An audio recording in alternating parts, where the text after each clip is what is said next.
Thank you for tuning in to another episode of CrossTalk. My name is Kevin Tocci, and I will be your host for the next 30 minutes.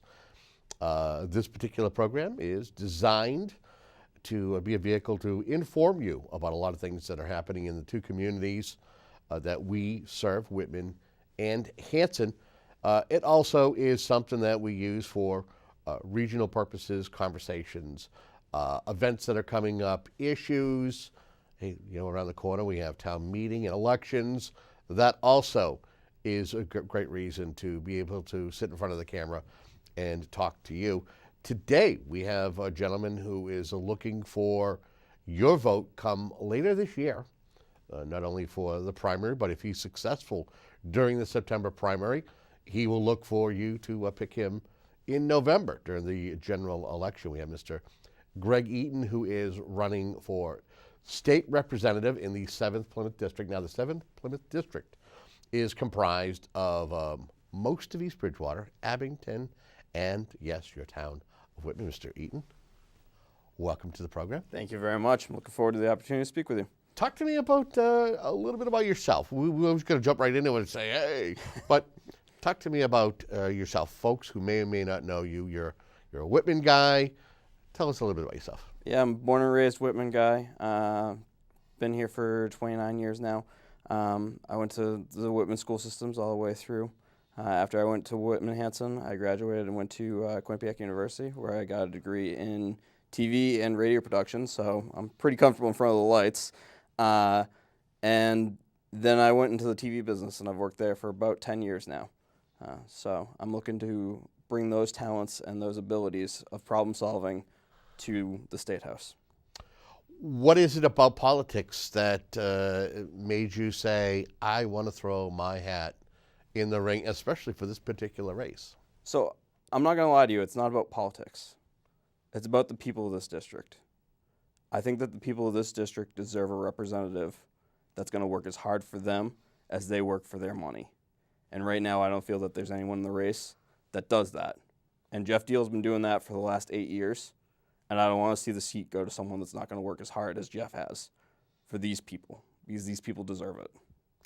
Talk to me about your understanding about what this district needs. And you've got 3 parts of this district, and I'm pretty sure that the needs of each part of the district will differ. There'll be some similarities, but they'll differ. Talk to me about your understanding of that. Yeah, I mean, the biggest thing right now has to be the budget crisis.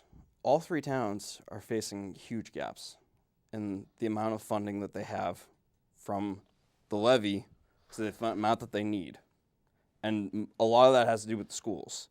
The school funding has been going down for the last 10 years, and that's on the state to not have funded the way that they needed through Chapter 70. And so all 3 towns are facing basically the same issues. I mean, when you drive around town, you'll see that the roads are in bad shape. So that's Chapter 90 money. You'll see that the schools, they're having problems funding the schools.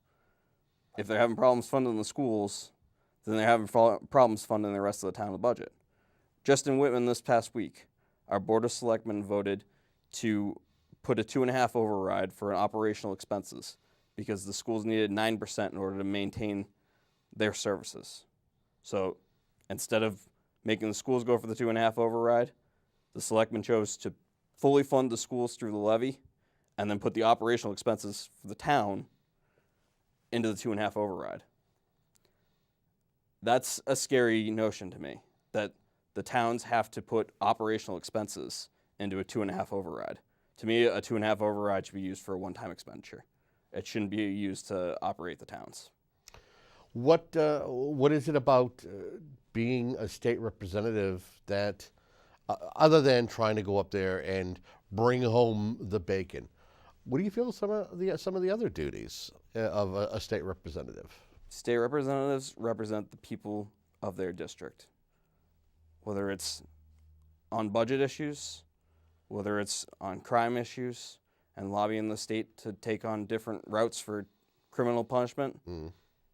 A state representative is a representative of their people. It's as simple as that. I mean, a lot of times you'll see them at the barbecues and the kissing the babies and the shaking the hands. But the truth is, when it boils down to it, what you were electing is someone to represent you and go fight for you. Okay. What's it been like getting out there and getting acclimated to the district, talking to the voters, talking to the residents, going to events? Because to me, it's not a sprint, it's a marathon. Yeah, I mean, it is an absolute marathon. You were right about that. And I mean, the best part about this whole thing is getting out there and talking to the people. The people are who you want to represent when you're running for office. And so if you're not getting out there and you're not shaking hands, you're not door knocking, then you're not doing the right thing. And if you're not doing that now, what are you going to do when you are in office? So that's the best part to me, is to get out there and talk to the people about the issues that they're facing, about their roads, about their schools, about their emergency services. How long have you been politically involved? Again, you're a new face, but you never can assume that. You could be the type of guy who has been behind the scenes and helped campaigns and done standouts and gone with a particular candidate to do the door knocks in different neighborhoods. Am I describing you? Yeah, I've been working on Jeff Deal's campaign since 2012. I was a huge part of his 2012 campaign. And then obviously Jeff's initiative for the sales tax last fall. My team was a huge piece of that. We collected 650 signatures for that in 2 weekends. I've also been a part of his gas tax initiative, and then I also ran a campaign. Award-winning gas tax initiative. Yes, that one. one. And one of Pauly. We never want to forget that. Yes, that gas tax initiative. Yeah. And if people don't know about that one, I'm sure that most of the people in Whitman do, but for anyone who doesn't, the legislative body had said that they were going to put the gas tax and match it to the rate of inflation and have it go up exponentially with the rate of inflation for the rest of time. Right. And Jeff saw the language of the bill. He disagreed with the bill. He tried to change it in the chamber. They weren't having it, so he went out to the people and he started a ballot initiative, collected 10,000 signatures just to get it on the ballot. Yep. Then got outspent 31-1, and it still passed. So Jeff has been a proven leader in that facet of bringing things to the people when he can't get it done in the chamber, and I look to do the same exact thing. And if I may, I'm going to kind of go back. That whole gas tax initiative, and this is just me speaking, was part of a transportation bill that was put forth by another administration that was basically a Trojan horse of tax initiatives, because I think you had the tech tax that was part of it. I mean, the whole idea was to be able to generate enough money and infrastructure to be able to do a lot of the roads and bridges around the Commonwealth. But that gas tax initiative, which would have been one that would have gone up without a vote by your elected officials, it would have gone up exponentially, as you said. Every year without a vote, and it was something that taxation without representation. The representative got out there and got the votes and got folks to vote to vote it down, and was successful. What would you say are some of the things that you would look to carry on from the Deal administration, or what are some of the things that you want to pave your own road with, things that maybe you're an environmental guy and there are certain initiatives that you want to help push forth. Maybe you're an education guy and you want to see more funding per pupil coming to districts like the Whitman-Hanson district or Bridgewater-Raynham, or et cetera. Yeah, I mean, the biggest thing has been Jeff's been a champion for lower taxes, keeping the taxes as low as possible. And I'm looking to continue that. As far as the other things I'm looking to do what the people of this district need done. Nothing more, nothing less. I don't want any pet projects. I don't want to go up there with any agendas. I want to go up there to represent the people of this district, and I want to get done what they need done, not necessarily what I want done for them. Okay. It's, you're talking about going up to the House. The House, there's a majority right now of Democrats. Supermajority. How do you, if you're successful in November, how do you go in and get stuff done in a governmental body that is ruled by the other party? Tell me how you are able to do that. Is it important for you to be able to work across the aisle, or why? What's your plan? It's absolutely important to work across the aisle, as you know. I believe it's a supermajority currently in the House. Yeah. And the Senate's even worse. It's better. It's better these days. It's better these days, but compared in the past, where I will quote a former state senator, now mayor of Weymouth, Bob Hedlund, who said that at times there was a time when they would actually hold caucus in a phone booth because the number of Republicans in the Democratically controlled Senate was actually that small. Right. Yeah. I mean, the number of Democrats that we have in power up there is a lot of the problem that we're facing, to tell you the truth, because no matter what happens, they can always just override it. So we saw that with their pay raises. They put a 40% pay raise. The first thing they did, mind you, when they walked in to the chambers in 2016, was they put a pay raise of 40% for themselves on the docket. They vote it through. It goes to Charlie's desk. Charlie vetoes it. He sends it back, and then they override his veto because they have the supermajority. The numbers, yeah. Yeah, so I mean, the biggest problem we have really is the fact that we don't have parity. Now, how do I go up there and not go to war with them and try and get things done for my district? Yeah, it's going to be imperative that I be able to work across the aisle. You've been in the entertainment business for many years. I think you can attest to this for me. The amount of liberals in the entertainment business and in the TV world is very large. Might be a supermajority. Yeah. So if I've been able to function there for 10 years, I should be able to figure it out in the State House, I hope. Okay. How do you draw from life's experiences to be able to do this job? Because this is going to be a full-time job. This is going to be different from the norm. How do you draw on life's experiences to be able to handle something different like this, to be an elected official? Yeah. I mean, the biggest part is that everything I'm an editor by trade. I'm a TV editor. So everything in editing is problem solving. You bring me your footage, and then I figure out how to weave together the story so that the story makes sense and to get across the point that you want to get across. So it's a problem solving experience through and through. So I'm a proven problem solver in that way. This is just a different problem. Okay. And it's going to take more people skills, but it's the same idea. Problems are problems. It doesn't matter if it's 2 + 2 or it's we need to get this story from point A to point B and we don't have any of the shots that we need to do it. Or it's we have a $40 billion budget and we have no funding for the schools. They're all problems and they all need to be solved the same way with the same approach. Okay. My director, Ryan Tully, wanted me to ask you this question, and that is, if you had to sit down in front of an editor in the software, and this is for the geeks at home, and that is would you find yourself to be an Avid kind of a guy, a Final Cut kind of a guy, or Adobe, or maybe even if you want to throw DaVinci in there just for the hell of it? I mean, DaVinci's great for color correction. I'm not going to lie to you. I would consider myself a Premiere guy. I had to learn Avid in a big hurry.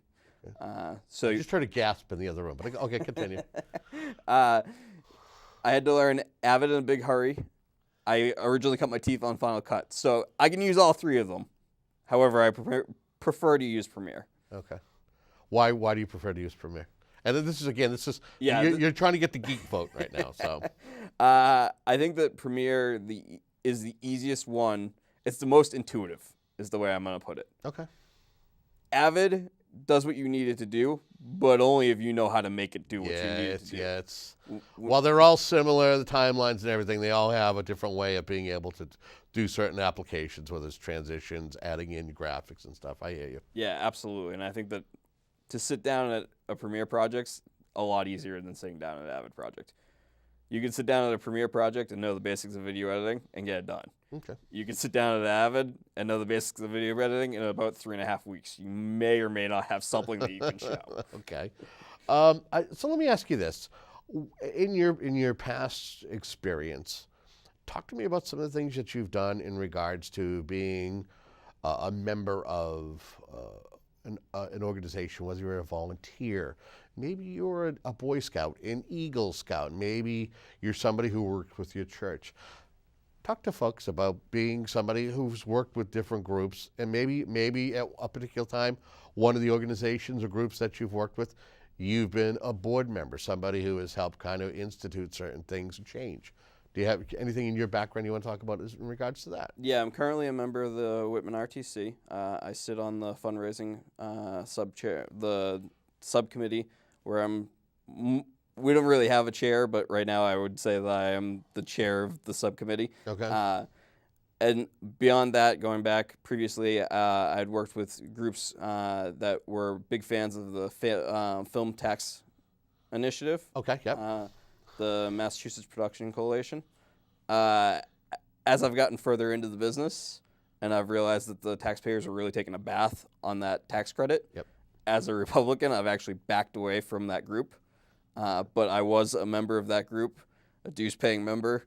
I do agree that the film tax credit is good for business in some ways, and is very good for tourism. However, the way that it is currently written, the taxpayers are taking a bath on it. Okay. So I've walked away from a lot of that support. Yeah, and a part of the problem, from what I understand, is that tax credit can actually be a commodity, a tradable commodity. Oh, yeah. That an organization can sell off and profit from for someone else to use as a tax write-off if they do productions here in the state. Yeah, I mean, it started out as a plan that was good. A good idea to bring exactly the film industry here. Right, which is what you and I both want. Yeah. We want film jobs. I want to be able to see Mark Wahlberg walking down the street at Union Point while he's shooting a movie. Exactly, and I want to see those 300 people that it would employ as gaffers, as DPs, as director of photography. I'm sorry. Yeah, sometimes you get lost when you're talking to people. Yeah. You got to make sure with the acronyms you explain what it is. Exactly. As production assistants, as sound designers, you want to see those people get a chance to go to work. But the way that they wrote the bill, unfortunately, it leaves a lot of room for loopholes. And those loopholes then got taken advantage of by tax accountants and by executive producers.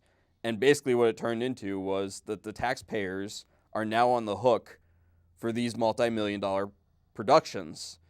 And the amount of money that's staying in the area, as far as those people I just mentioned, it's only really the production assistants that are working locally. Because when you get on a big film, the director of photography, the director, the producers. They're flying in. Yeah, exactly. The actors. They're all flying in from Hollywood. There's a trailer somewhere on site. Exactly. They get to bring their own executive chef with them. Yeah, exactly. So there's a lot of money that the taxpayers in Massachusetts pay, and then it ends up out in L.A. Yeah. And I will actually kind of mention just off the cuff an instance where I actually had a brush with Adam Sandler not too long ago when he was filming a movie in Brockton.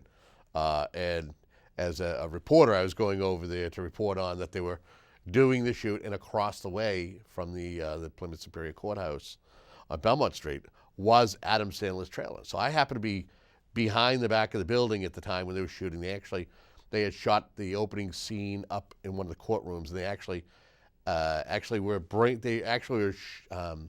set up stanchions to be able to have lighting come into the courtroom. And so I was back there taking pictures, and the back of the door opened, and it was Adam Sandler comes walking and goes, "Hey, how you doing?"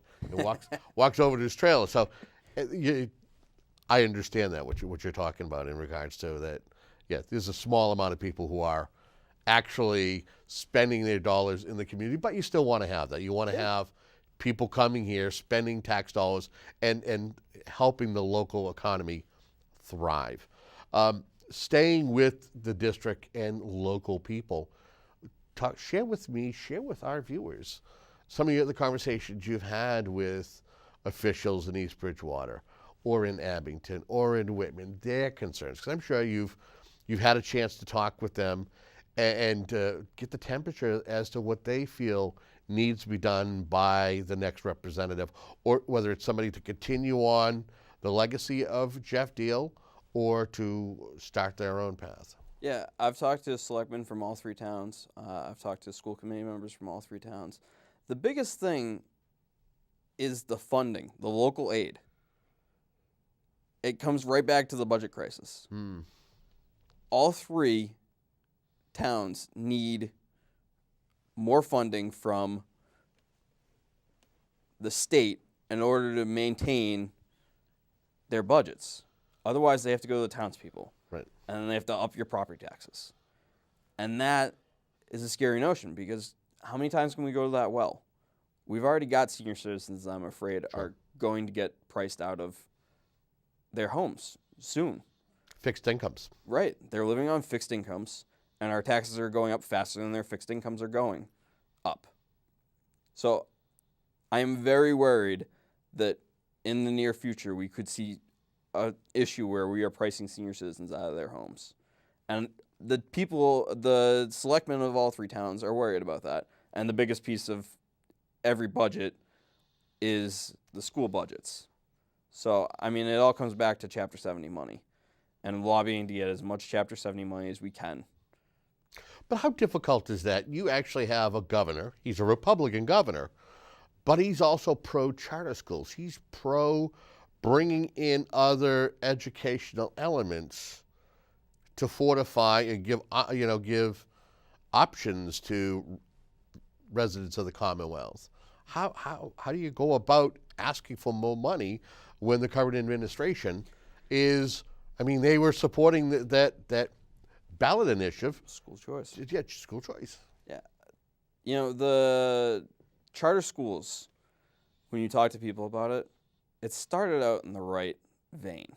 It started out as the right idea. It's actually a lot of things that we do in the Commonwealth start out with the right idea. Yeah. And then by the time it gets done, they've figured out some way to abuse the system, and then it ends up with loopholes and earmarks and all this other stuff. But the charter schools started out with the idea that kids from the inner cities could have another choice to go to a different school. What's ended up happening, however, is that people from communities like Whitman, Hanson, East Bridgewater, Abington, that come from means, are using these charter schools and the breaks that come with sending your kid to a charter school to basically get a private education for their children on the taxpayer's dime.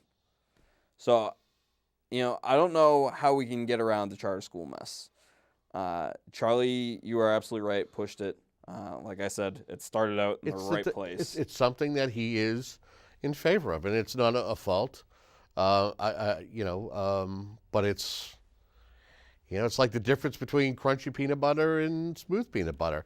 Some people go, yeah, crunchy peanut butter all day long. Others are like, nope, I'm with smooth. Yeah, and when you talk to the school committee members, the amount of money that we are taking out of our budgets and sending to the charter schools is a problem. And if it continues and the amount of students that go there continues going up, then the budget problem is going to continue to exacerbate itself. Have you had a chance to take a look at the ongoing budget process? Right now, we have moved along. We've gone from House 1 budget, which is the governor's budget, to House 2, which is where the members of the Massachusetts House are. They've got their version from the Senate and Ways, the Senate Means Committee, and they're doing battle and discussing it. Have you had a chance to take a look at this north of $40 billion budget? Have you looked at it or heard discussions about it? Give me your thoughts. Honestly, I wish I had, but the whole thing took place behind closed doors. The last 4 days, the state house has been meeting behind closed doors, basically, and lobbying to figure out their 1,400 amendments that they're gonna pare down. How do you feel about that? The 1,400 amendments, or the fact that the whole thing, door, yeah. I mean, it's just preposterous that the whole thing happened behind closed doors. Ooh. It is absolutely beyond aggravating that the lack of transparency that comes from our government, as far as the way that they're going to spend our $41 billion, we'll round up. It's 40 point something, but we'll round up to $41 billion. Okay. That is beyond aggravating. And last night, I don't know if you actually know this, but last night they passed the budget 150 to 4. There was only 4 representatives that voted against the biggest secret, I think, in the entire state is how we're planning on spending our money. Because no one knows what's in the thing. Interesting. We got less than 5 minutes left. We've had a heck of a conversation here. During the time that you and I have been sitting here in front of the cameras, is there anything I haven't asked you in regards to your run for this seat, but you feel is important to discussing right here, right now? So I will say that one of the most important things, I've touched on lower taxes. I've touched on fiscal responsibility a little bit when I answered that budget question. Yes. And the lack of transparency. Yep. The third thing that I'm really trying to put through to the people is integrity. All too often, we elect officials that say that they're going to go to bat for you. But when the going gets tough, when they're faced with a hard decision, they turn coat and they run because they're worried about re-election. They're worried about what will happen to them in the polls. They're worried about what will happen when they get the phone calls from the people of their district. America, we hear a lot about America being great. America's been great for the last 242 years. The thing that makes America great is having leaders that have the integrity to take on the problems that face us, not turn coat and run the other way. And that's something that I want to get through to the people. Okay. You have a chance now to kind of take a look at that camera right there and tell all the fine folks at home who are watching in TV land why they should consider you come September, and then repeat that in November, if you will, sir. Absolutely. First, I'd like to thank everyone that took a half an hour out of their time to watch this. I'm looking forward to the chance to represent you. The things I've touched on are lower taxes, spending the money we take from you wiser, and integrity. All 3 of those things I bring to the table. The things that I want you to remember are those 3 things. You can find me online, GregEaton7th.com. You can find me on Twitter and Instagram at GregEaton7th. You can find me on Facebook, Greg Eaton for State Representative. I'm looking forward to the chance to represent all of you. This isn't about me.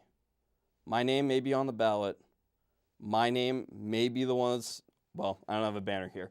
But if I had a banner, then my name would be the one on the banner. But it's about all of you. It's about being your representative. And that's what I'm hoping that the people will take from this.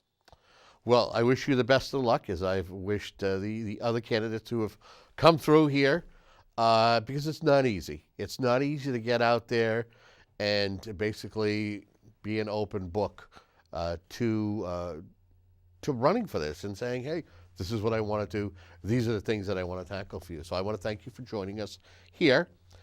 And I want to thank you at home for tuning into programs like this. Again, it's to better inform you. It's to help you know what's going on in and around your community, the 2 communities that we serve. If there is a topic that you would like to see us tackle, discuss, maybe a particular guest, hey, maybe you want to get involved with the production, maybe do your own show and discuss things, or maybe get a hobby. info@WHCA.tv is the way to do it. For Mr. Greg Eaton and Ryan Tully behind the glass, I'm Kevin Tocci, and that's another Crosstalk. Have a great day.